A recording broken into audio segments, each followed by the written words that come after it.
Hey, here are 5 stupid things I've noticed since last time. Batman vs. Superman screenwriter is a misogynistic hack. David Goyer, scripter of the Blade, Batman, and now Superman film franchises, and one of the most powerful screenwriters in Hollywood at the moment, made headlines recently for a podcast appearance where he described the character of She-Hulk as a male empowerment fantasy who was basically just a big green porn star for the Incredible Hulk to fuck. For those of you who, like David Goyer, don't know shit about She-Hulk, it's worth mentioning that she is actually one of the most overtly feminist superhero characters, and her stories have often been used to subvert and satirize exactly the sort of misogyny and sexism exemplified by David Goyer.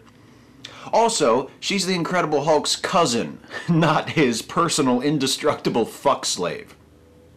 Although something tells me that wouldn't make much of a difference to David Goyer, cousin or not. What else are bitches good for, am I right? Florida state rep says Common Core turns kids gay. How long has it been since something Florida related made the list? Can't have been that long. Anyway, here's something. Week before last, it was reported that back in March, Florida State Representative Charles Van Zant gave a speech warning against implementing Common Core educational standards because, and I quote, they would attract every one of your children to become as homosexual as they possibly can. Now, I don't see what's so bad about this myself. I don't have kids, but if I did have a child and my child turned out to be gay, I would want my child to be as gay as they possibly could be. I mean, aren't we supposed to want our kids to excel? Isla Vista shooting blamed on gay marriage. Ken Blackwell, a senior fellow of the fundamentalist Christian Anti-Gay Family Research Council, appeared on an FRC radio show last week and said of the recent shooting in Isla Vista, California, that it's the sort of thing you'd expect given the crumbling of the moral foundation of our country and the attack on what he termed natural marriage, by which he meant boy-girl marriage, the not gross kind. Unfortunately, that was not the most offensive response to that shooting. Joe the Plumber says dead kids don't trump gun rights. Neither was this, but let's talk about it anyway because it's still pretty terrible. In an open letter to the parents of the victims of Isla Vista shooter Elliot Rodger, Samuel Wurzelbacher, better known as Joe the Plumber, writes, quote, "As harsh as this sounds, your dead kids don't trump my constitutional rights."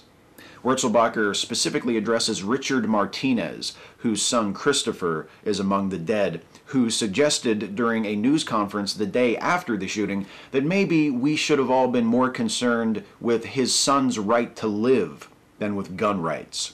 God, the nerve of that guy. I mean, yeah, he loved his kid, I guess, but he just doesn't understand how much men like Joe the Plumber love their guns. And if that's the case, good for him, because I don't understand it either. Shooting brings out the ugliest in the men's rights movement. Leave it to the men's rights movement to out-scumbag both the Family Research Council and Joe the Plumber in the wake of a violent tragedy. Faced with the uncomfortable truth that Isla Vista shooter Elliot Rodger was one of their own, an alienated, frustrated young man who blamed women for his own shortcomings, many men's rights activists took to the message boards and subreddits where they congregate typically to bitch about their ex-wives and to share tips for scamming girls to fuck them, and declared that it was not the bitter misogynistic bigotry typical of their group that played a role in the shooting, but rather it was those cold-hearted feminazi cunts who refused to give young Mr. Rodger, who by his own account was a nice guy, the non-stop pussy to which he, as a male, was entitled. To borrow a phrase from Joe the Plumber, as harsh as this sounds, why don't all of you petulant, self-pitying pieces of shit do the world a favor and take some positive action to improve your own lives and fucking kill yourselves? The hardest part is only picking 5. Catch you next time.